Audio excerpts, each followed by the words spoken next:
Boa noite. Antes de entrar no assunto dessa mensagem de hoje, quero usar 30 segundos para convidar vocês para a próxima série. A gente viu agora no testemunho da Salime, ela falando sobre o Apocalipse, sobre a graça, e essa série tem muito a ver com isso, não com o Apocalipse exatamente, mas uma confusão que às vezes a gente faz quando a gente conhece o Evangelho da Graça. Às vezes você não sabe até onde, se existe algum limite, né? O apóstolo Paulo fala que todas as coisas me são lícitas, mas nem tudo convém. E muita gente às vezes tem a dificuldade de saber até onde eu posso ir em alguns assuntos fundamentais para as nossas vidas, como a sexualidade, a saúde, relacionamentos, finanças. Então nós vamos tratar disso, de como a Bíblia nos ensina a criar sistemas de segurança para proteger as nossas vidas desses acidentes nas finanças, nos relacionamentos, na sexualidade, etc. Então, quero incentivar vocês a estarem aqui conosco e trazer seus filhos, vão gostar muito também da série, e alguns amigos, se você puder.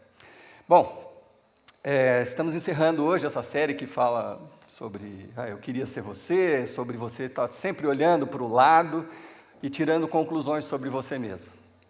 Isso é uma tentação que todos nós somos vítimas, todos nós somos tentados a olhar para alguém para medir a nossa própria felicidade.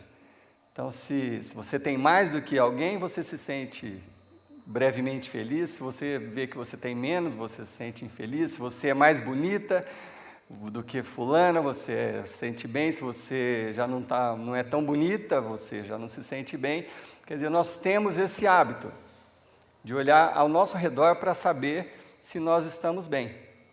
E eu disse no primeiro dia que todos nós insistimos em medir a nossa felicidade pela aparente felicidade do outro. Nós insistimos em fazer isso. Por que aparente felicidade? Porque a felicidade que você vê nem sempre é real. A felicidade que você vê no Facebook, pode ter certeza que não é real. Mas mesmo nas relações do dia a dia, se olhar para os seus parentes, seus vizinhos, às vezes você encontra a pessoa sorrindo, às vezes você encontra a pessoa num carro maravilhoso, e aí você já conclui que está tudo certo na vida dela, que ela está satisfeita com a vida dela. E normalmente isso não é verdade. Essa semana a gente teve, está tendo um episódio interessante, curioso relacionado com isso, principalmente para nós homens e para os jovens, para os meninos, Uma pessoa que você olha e você fala, essa pessoa está satisfeita, Quem que é essa pessoa? O Neymar, Neymar está satisfeito, 20 e poucos anos, ganhando aquela fortuna, jogando no Barcelona, e o cara está feliz. Aí, de repente, somos surpreendidos que ele já não está mais tão feliz. Ele precisa ir para um outro clube, uma negociação milionária. Bom, será que agora ele vai ser feliz? Então, essa ilusão ocorre com todos nós. Mesmo se a gente, principalmente se a gente descer para o nosso nível, nosso cotidiano, isso é muito comum. Você acha que a felicidade sempre está em outro lugar, nunca ali ao seu lado.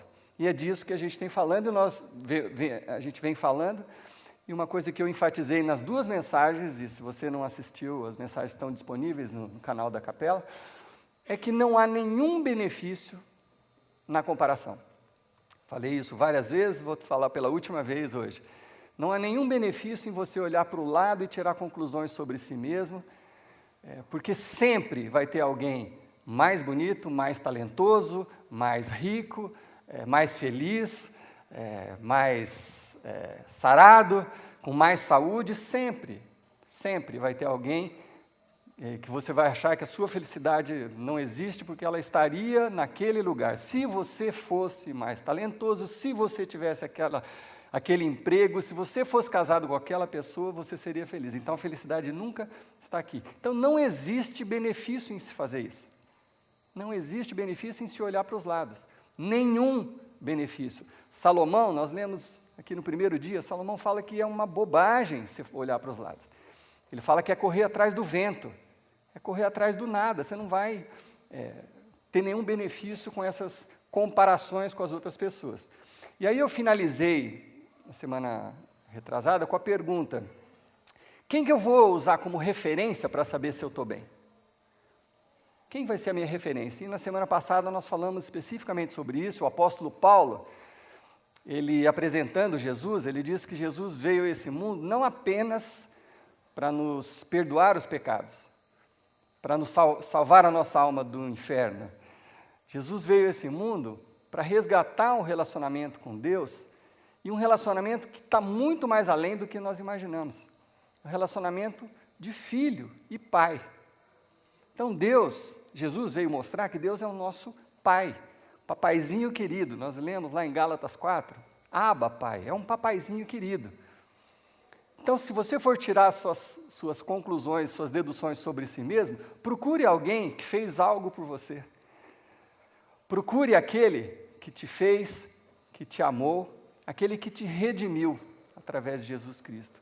Só Ele é capaz de dizer se você está bem ou se você não está bem. Só Ele é capaz de dirigir a sua vida. Olha, esse caminho não é legal, esse caminho é o certo. Olha, você está descuidando disso, da sua vida espiritual, da sua saúde. Tire suas conclusões sobre si mesmo com aquele que te fez, te amou, te redimiu. Hoje, para encerrar essa série, nós vamos fazer uma coisa um pouco diferente. Eu vou ler um trecho, uma passagem, onde Jesus fala sobre esse assunto. E Jesus apresenta a perspectiva de Deus sobre esse assunto das comparações. E a passagem é muito conhecida se você já é um frequentador de igreja. A hora que eu começar a ler, você já sabe o final.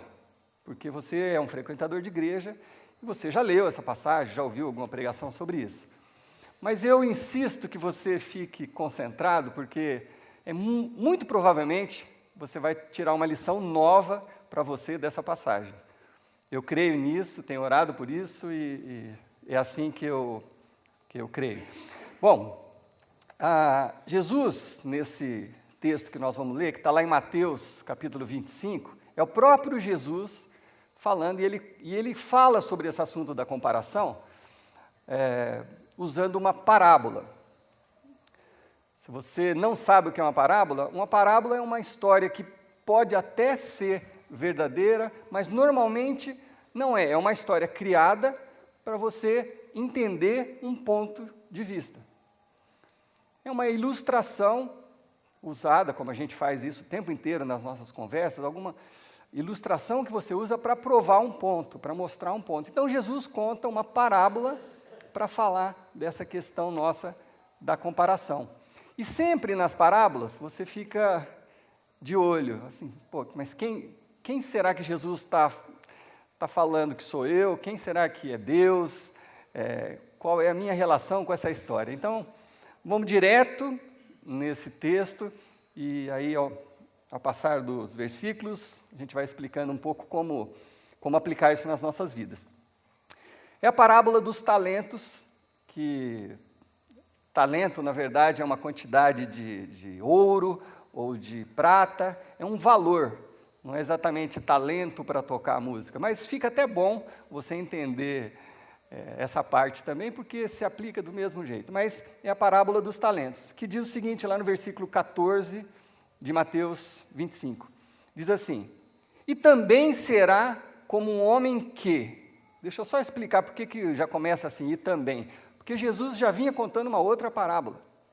Ele tinha acabado de contar uma parábola das 10 virgens que estavam esperando pelo noivo, e aí uma parte estava preparada, a outra se distraiu, e aí quando o noivo chegou, pegou algumas de surpresa. Não estavam prontas. Então Jesus tinha acabado de contar essa parábola e ele entra numa nova parábola, que é essa aqui. E outra coisa importante de eu dizer logo no começo é que Jesus não faz uma comparação. Jesus faz uma analogia. A diferença entre comparação e analogia é que comparação você pega duas coisas semelhantes.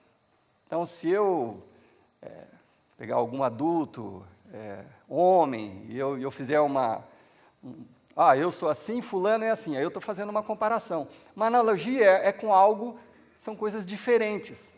Então, Jesus aqui está comparando uma história com o reino dos céus. É como você faz no dia a dia também. Você vai falar de uma... aquela bailarina dança como uma borboleta.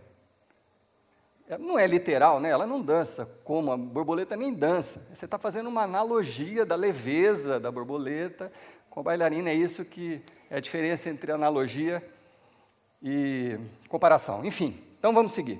E também será com um homem que, ao sair de viagem, chamou seus servos e confiou-lhe os seus bens. Um senhor, um patrão, talvez um fazendeiro, estava saindo de viagem, ele chamou as pessoas que trabalhavam com ele e lhes confiou, ele não deu, ele lhes confiou os seus bens para que eles trabalhassem com aquilo enquanto ele ia sair em viagem. Ao sair de viagem, chamou seu servo, confiou-lhe os seus bens. A um deles deu 5 talentos. A um ele deu 5 pacotes de ouro, 5 pacotinhos de dinheiro, 5 malinhas de prata, seja lá o que for. A um ele deu 5. A outra pessoa ele deu 2. E a outro deu 1. Então, eram 3 servos, ele ia viajar, ele repartiu assim, ele falou, dou 5 talentos, 5 peças de ouro para você, 2 para você e 1 para outra pessoa. Bom, o patrão deve ter olhado e fez a análise dele, né? Falou, esse eu acho que é mais disposto, eu vou poder dar 5, esse aqui eu vou dar 2. Isso é critério do patrão, aquele lá não está muito animado, eu vou dar 1 só. Tá? E seguiu e partiu em viagem. Vamos já entrar nessa história, nós? Vamos dizer que nós somos as pessoas que receberam 2 talentos, 2 pacotinhos para administrar. Tá? Já vamos embarcar na história. A gente não recebeu nem 5, nem 1. Nós estamos ali um pouquinho abaixo da metade. Recebemos 2 talentos para administrar. Em seguida, o Senhor partiu de viagem. O que havia recebido 5 talentos saiu imediatamente, aplicou-os e ganhou mais 5. Não perdeu tempo. O Senhor confiou 5 para ele, ele saiu, já trabalhou aquele que lá fez render, já ganhou mais 5. Também o que tinha 2 talentos, ganhou mais 2, fez a mesma coisa. Nós, né? Agora somos nós. O que tinha 5 foi lá, dobrou, conseguiu 10, ficou com 10. O que tinha 2, nós fomos lá, trabalhamos, dobramos também, conseguimos mais 2. Mas o que tinha recebido 1 talento, saiu, cavou um buraco no chão e escondeu o dinheiro do seu senhor. Uai, né? Talvez ele tenha falado assim, eu recebi só 1. Né? Pô, o outro recebeu 5, eu recebi só 1, ele já estava olhando para os lados. Eu só recebi 1, vou enterrar aqui, pelo menos aqui fica seguro, pelo menos eu não vou perder, vai ficar aqui guardadinho. Vamos lá. Depois de muito tempo, e quando a Bíblia fala assim de tempo, às vezes é o tempo de uma vida, né? Ou um longo período. Depois de um longo período, o senhor daqueles servos voltou e acertou as contas com eles. Ele veio para perguntar para os 3, daí, o que vocês fizeram com o meu dinheiro? Estou muito curioso para saber. O que tinha recebido 5 talentos, trouxe os outros 5 e disse, né? Eu acho que ele estava até ansioso, ele não via a hora do Senhor chegar para ele falar, né, para ele contar. Ele falou, o Senhor me confiou 5 talentos, eu trabalhei bem com isso, veja, ganhei mais 5. Estava todo felizão. E aí o Senhor lhe respondeu, muito bem, servo bom e fiel. Você foi fiel no pouco, eu o porei sobre o muito. Venha e participe da alegria do seu Senhor. Todo chefe, todo senhor, todo patrão deveria agir assim, né? Elogiar, quando você percebe um esforço, recompensar. Então, esse senhor estava fazendo isso. Falou, olha, você foi fiel no pouco, né? Aquele que tinha 1, que estava ali perto, falou, como assim no pouco? Pouco fui eu, ele recebeu 5, né? Mas o senhor dele está falando, você foi fiel no pouco que eu te dei, venha celebrar comigo, venha participar da alegria do meu Senhor, e eu vou te colocar no muito, porque se você foi responsável com esses 5, eu sei que se eu te der mais 5, você vai multiplicar também. Percebe? Bom, aí veio o que tinha recebido 2 talentos e disse exatamente as mesmas palavras. O Senhor me confiou 2 talentos, só que no caso dele era 2. Veja, eu ganhei mais 2. E o Senhor respondeu literalmente as mesmas palavras. O versículo 21 e o 23 são idênticos.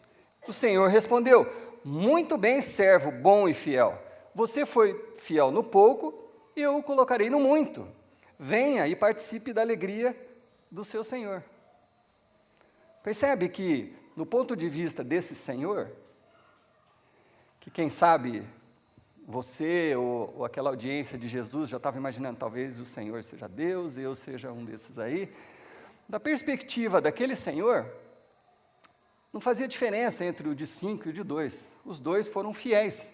Então ele estava absolutamente feliz, 100% feliz com o de 5, 100% feliz com o de 2. Não tinha diferença nenhuma, eles estavam no mesmo patamar de confiança com o Senhor. Então, por fim, veio o que tinha recebido 1 talento e disse, preste muita atenção, talvez você já tenha lido isso e não tinha prestado muita atenção. Ele não veio com o discurso dos outros, percebe? Como ele não fez nada, como ele enterrou, e ele viu que os amigos dele fizeram aquilo render e ele não tinha feito nada, o que faz uma pessoa que não faz nada? Ela tenta achar uma boa desculpa. Sim ou não? Tenta achar uma boa desculpa. E geralmente, a culpa é de alguém, não é dela. A culpa é de alguém mais. Então, perceba no discurso dessa pessoa. Então, veio lá o que recebeu 1 talento que tinha enterrado. Olha como ele começa falando. Ele fala assim, eu sabia que o Senhor é um homem severo. Oi? Que colhe aonde não plantou e junta aonde não semeou. Eu sei que o Senhor é bravo. Percebe? Já chegou apontando, em vez de ele olhar para ele, falou assim, não, eu sei que o Senhor é um homem bravo. Por isso eu tive medo. O cara não fez nenhuma ameaça, fez? Não fez nenhuma ameaça para os outros 2, nem para esse. Por isso eu tive medo. Mais ou menos ele está falando assim, o senhor está entendendo uma coisa? A culpa é sua. A culpa é sua, Senhor. A culpa é sua, porque o senhor é um homem bravo. Eu fiquei com medo, por isso que eu não fiz nada. Percebe? A culpa não é minha.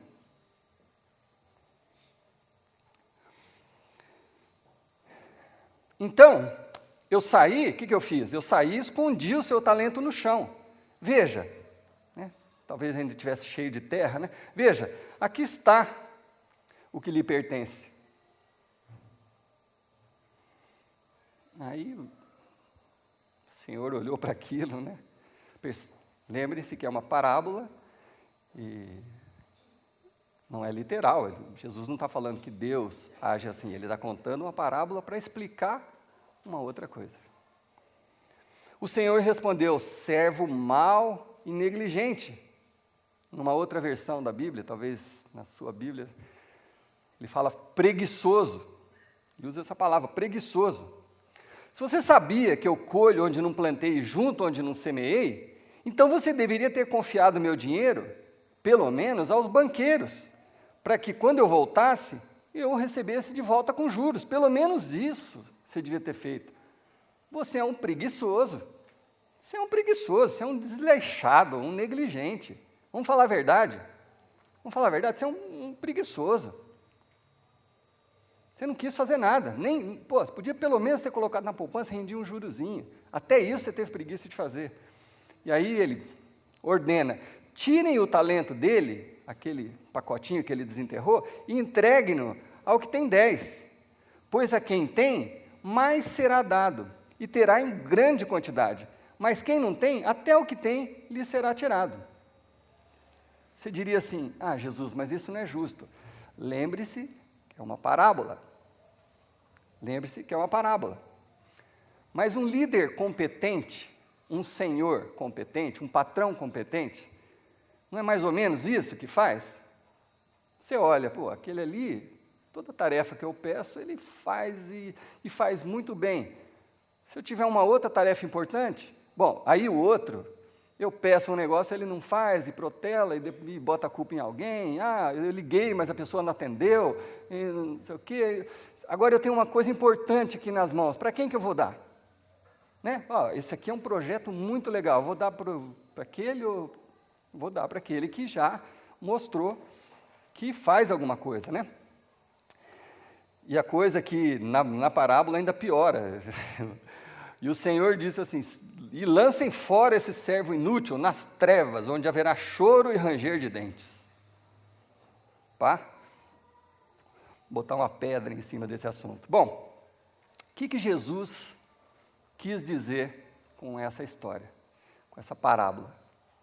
Qual é o ponto de Jesus? Se você não percebeu, eu vou te falar. Jesus quer dizer o seguinte, que o que você tem é menos importante do que o que você faz com o que você tem. Aquilo que você tem, os dons, a saúde, os bens, a beleza, a altura, ou seja o que for, aquilo que você tem é menos importante do que o que você faz com o que você tem. Não interessa se você tem 5 ou se você tem 2. O que interessa para o Senhor é o que você faz com aquilo que você recebeu. Não interessa se você tem 1. Se aquele que tivesse 1 tivesse voltado com 2, ele ia ouvir as mesmas palavras do Senhor. O Senhor não faz diferença entre o de 5 e o de 1. A questão é, o que você faz com aquilo que lhe foi confiado?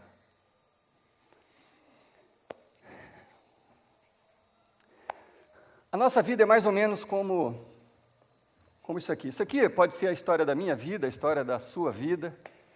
De alguma forma, a gente tem uma certa medida de saúde, uns têm mais saúde, outros têm menos saúde.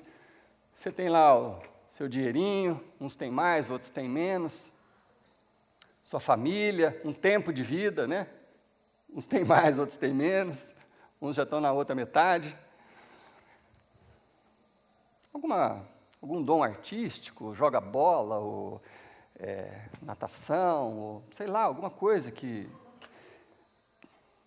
algum talento para alguma coisa, para música, seja o que for, balé, para cozinhar, para cuidar de filho, seja o que for.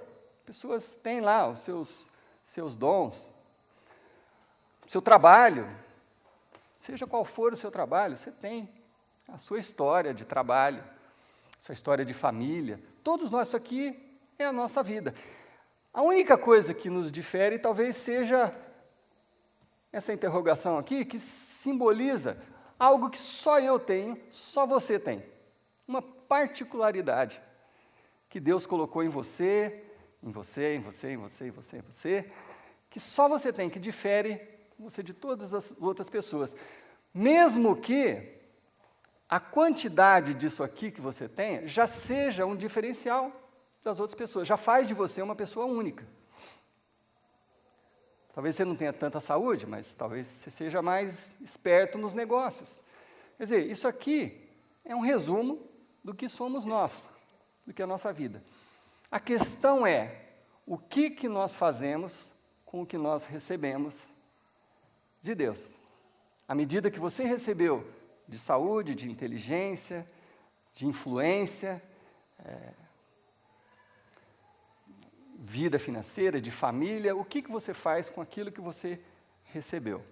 Não é verdade que quando a gente vai numa livraria, tem pessoas que são fanáticas por biografias. Eu tenho alguns amigos que amam ler biografias. Nem todos somos assim. Mas, quando você vai comprar uma biografia de alguém, não é verdade que a gente gosta daquelas histórias de pessoas que não tinham muito pouco e venceram e tiveram sucesso e conquistaram um monte de coisa? É verdade para vocês, sim ou não? Não é verdade? A gente gosta daquelas histórias, a pessoa não tinha nada, não tinha saúde, não tinha dinheiro, não tinha família, não tinha paz.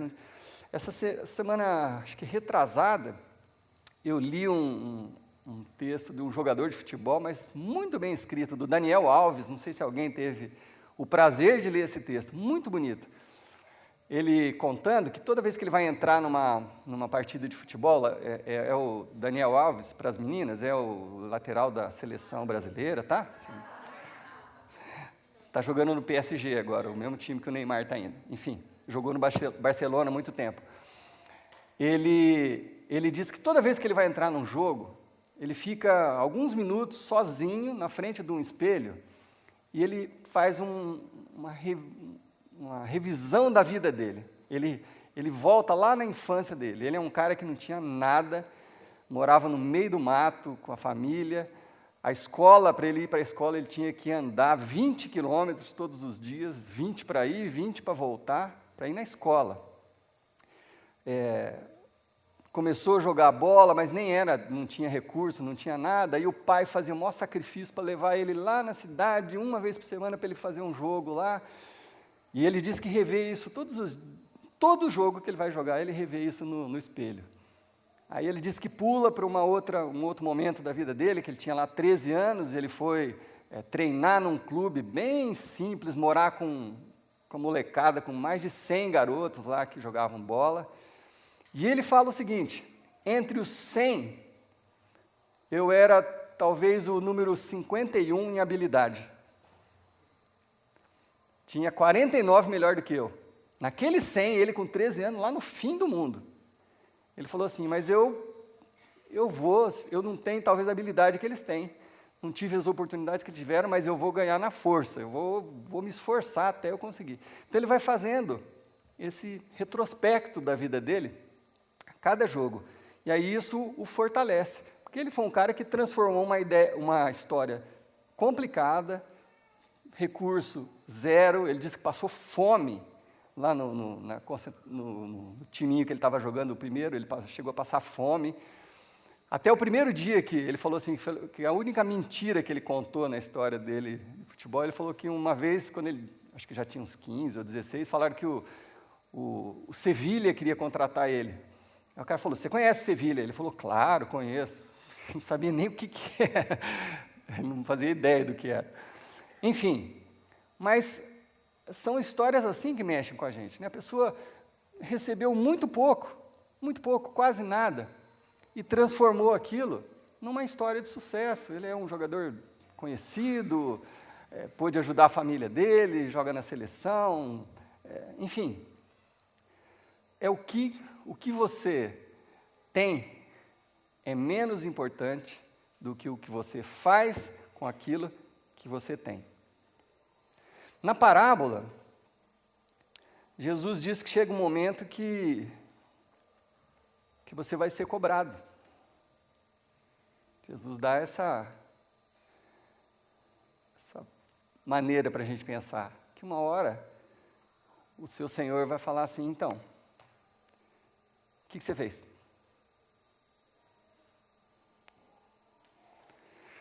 Você vai poder falar, Senhor, a minha saúde não era tão boa. No entanto, eu desenvolvi isso, isso e isso. Minha família era maravilhosa, eu tive essa grande chance quando eu era criança, aproveitei e fiz isso, isso e isso. Eu não tive família. Eu fui criado pela avó, pela bisavó, ou no orfanato, mas construí isso, isso e isso. Jesus diz que um dia a gente vai ser cobrado. O que a gente aprende dessa parábola? Nunca haja como aquele que ganhou um, que fica querendo culpar alguém pela sua desgraça. Eu não fiz porque eu não tinha uma saúde, eu não fiz porque eu não tinha uma família, eu não fiz porque eu não tenho nenhuma habilidade com nada. Nunca faça isso, meu irmão. É isso que Jesus está querendo nos dizer aqui. Não fica comparando, se eu tivesse o que aquele fulano se eu tivesse nascido naquela família, se eu tivesse tido aquela oportunidade, se eu tivesse tido aquela saúde como daquela pessoa, se eu fosse bonita igual ela, se eu fosse bonito igual ele, isso é correr atrás do vento, isso não vai te levar a nada. Isso não é resposta. E daí, o que você fez com o que você tem? Com aquilo que Deus deu só para você, com o seu histórico, o que você fez com aquilo? O que você vai responder? Vai falar assim, então, porque eu não tive o que eu achei que eu devia ter, então eu enterrei, não fiz nada. E Jesus ensinou que o Senhor vai falar assim, preguiçoso, para com isso. Você não merece receber mais. Compartilhar da alegria. Você foi preguiçoso, você não fez nada com o que eu te dei nas mãos. Jesus está dizendo, de alguma forma, que essas desculpas, no reino dos céus, elas não colam. Você fala assim, não fiz porque eu não era igual. Não cola. Com Deus não cola isso. Não vai dar certo. Então, a grande pergunta que vai ficar para nós dessa série é, o que você vai fazer com o que Deus confiou a você?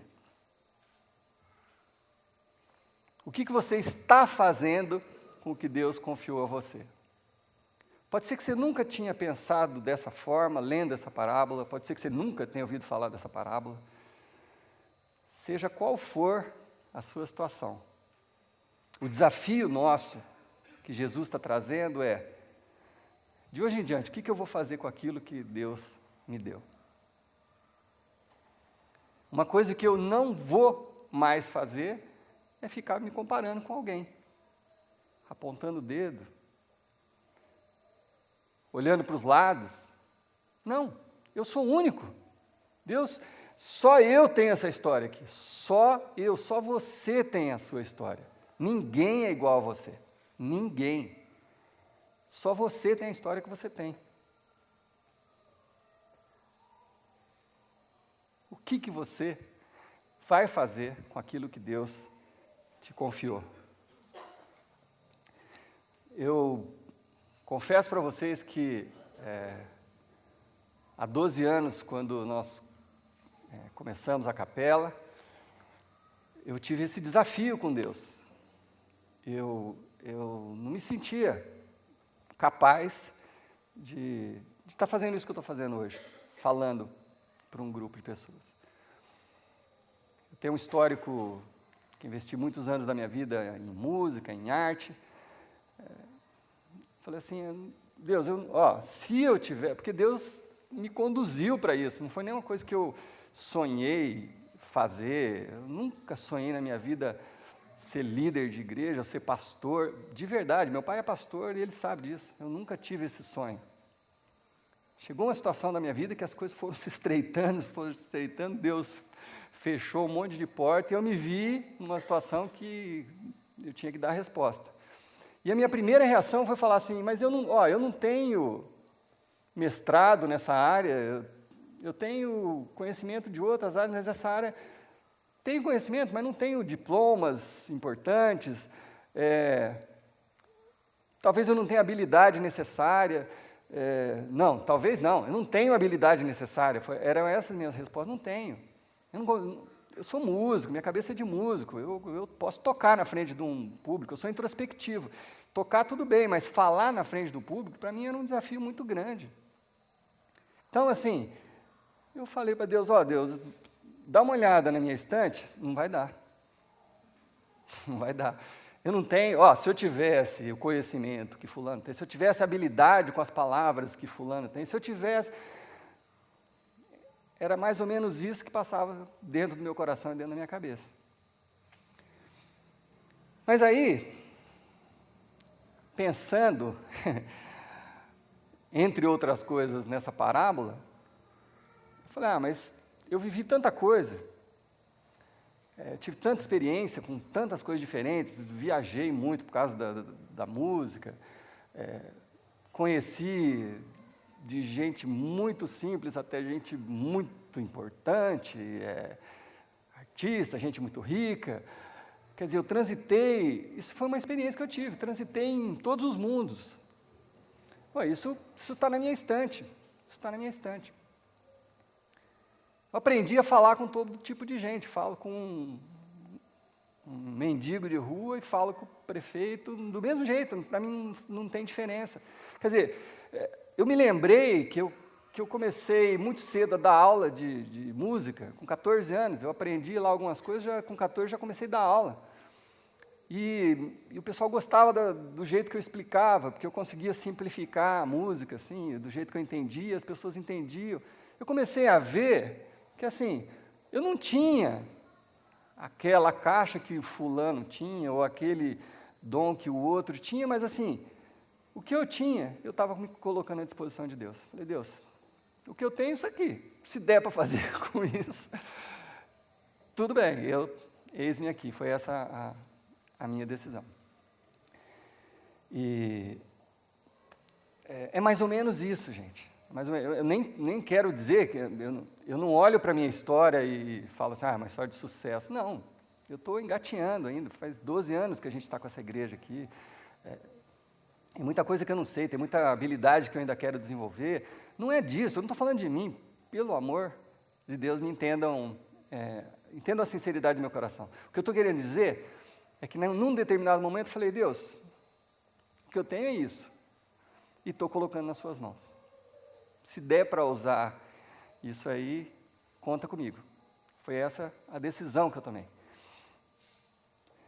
E quando eu assisto junto com vocês os testemunhos, quando eu escuto testemunhos, eu olho para trás e falo assim, puxa, eu só podia ter feito aquilo. Só podia ter feito aquilo, porque com o pouco que eu tinha, Deus multiplicou isso, e histórias, e pessoas mudando a vida, e glória a Deus, glória a Deus. Então, meu irmão, o que Deus confiou a você? O que Deus confiou a você? Você tem uma história que só você tem. Ninguém tem a sua história, ninguém tem as habilidades que você tem. Tem gente que tem mais, tem gente que tem menos. As que você tem, só você as tem. Ninguém tem um especial que só você tem, que eu não sei o que é, que talvez esteja amortecido, não sei, esteja adormecido em você. Você tem um toque exclusivo de Deus, assim como a sua digital não é igual a de ninguém, tem algo de Deus em você. A questão é, não interessa o quanto ou o que você tem, interessa o que você faz com o que você tem. O importante é o que você vai fazer de hoje em diante com o que Deus colocou nas suas mãos. Vocês aceitam o desafio? É um desafio, é uma mudança de compreensão da vida, de parar de ficar olhando para os lados, é um diferencial de compreensão da vida, e é uma decisão de pegar aquilo, não olhar para os lados e seguir com aquilo que Deus te deu e fazer a diferença no seu mundo, na sua família. Você não tem que ter o sucesso do Daniel Alves, você não tem que jogar no Barcelona. Por mais que eu gostaria, eu não tenho mais nem tempo para isso. Não é isso, mas é o que Deus te deu. O sucesso é você ser bem-sucedido com o que Deus te deu. Não é? Fama e sucesso não são coisas iguais, são diferentes. Você pode ser um grande pai de família, um grande cozinheiro, uma grande mãe, um grande servo do Senhor na igreja, um grande bancário, um grande engenheiro, um grande jardineiro, seja o que for, grande para Deus, grande na medida de Deus, porque Deus te deu 2, 1, 5, você multiplica aquilo, e Deus vai te abençoar, porque quando Ele vê que pode confiar em você, Ele confia mais, e mais, e mais. Amém?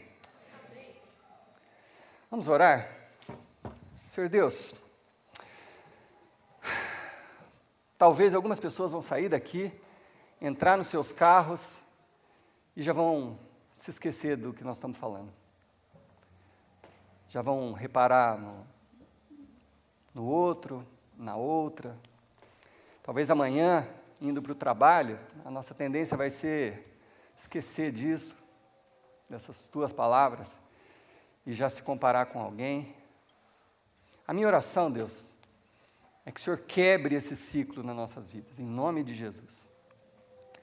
Que de hoje em diante, Pai, a gente olhe para as nossas vidas e para quem nós somos e tiremos conclusões de nós mesmos, Senhor Deus, baseados no que o Senhor pensa de nós, porque foi o Senhor que nos criou, o Senhor que nos amou, o Senhor que nos perdoou, o Senhor que nos redimiu.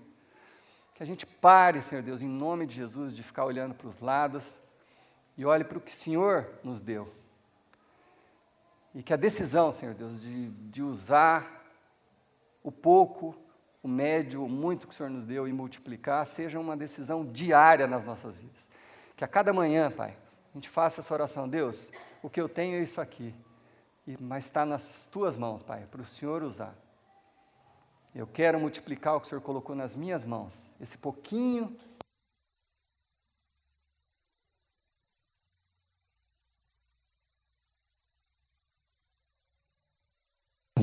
Eu quero multiplicar, Senhor.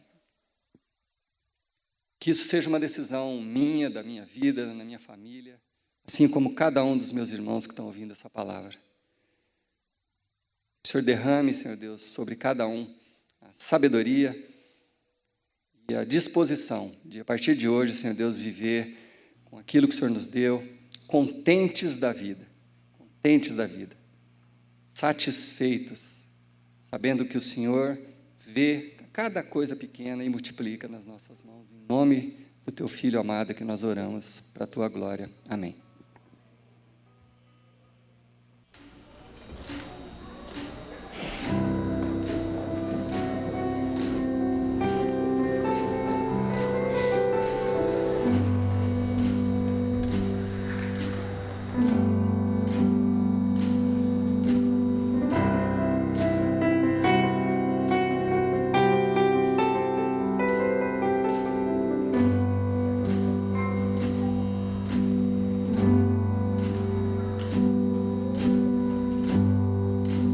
Surge perdido eu estava, o Teu amor curou a minha dor. Hoje sou Teu filho amado, justificado e livre em Ti, Senhor. Meu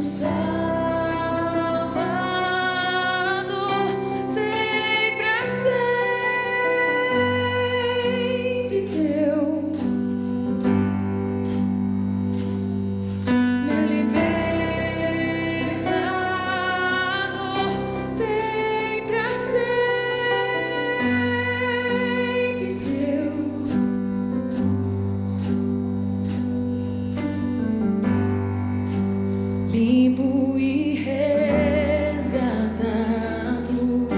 meu coração se abriu para Tua cruz. Não vivo mais para mim mesmo, sou livre para viver por Ti, Jesus.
meu Salvador, serei pra sempre teu, meu libertador, serei pra sempre teu.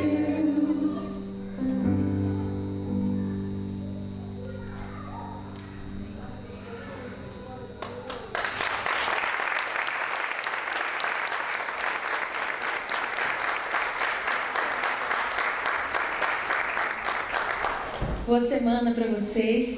Semana que vem tem série nova. Traga um amigo.